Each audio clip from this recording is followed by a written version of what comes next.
Hi friends, let's see how automatic turn signal work based on a steering angle. While taking turn, winding wheel connects the supply wire to with respect to the indicator. So when it connects it from initial turn angle to full turn angle. When the steering angle is below the initial turn angle, it will disconnect the supply.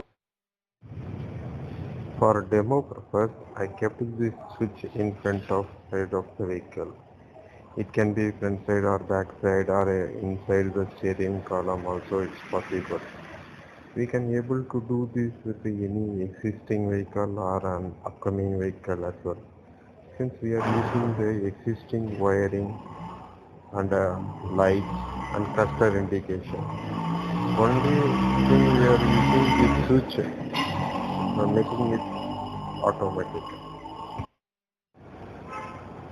This can be fitted into any vehicles like bicycle, auto, car, bus or heavy vehicle, but working mechanism will be remain same.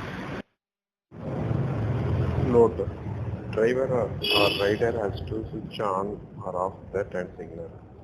When he fails to do that, automatic turn signal will lose some indication based on steering angle, mainly when the driver entering the road from parking, during U-turn, reversing turn, and avoiding wrong side indication.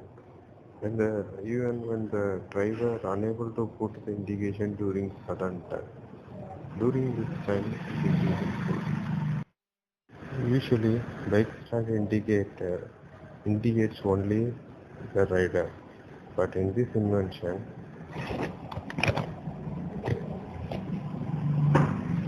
bike stand indication indicates to driver and other riders on the road to take this vehicle side. Hazardous light indication is possible. The automatic turn signal and manual turn signal opposite to each other is hazardous light. Taking it will be off. Thanks for watching this video. Looking for manufacturers and a business partner, customer to make this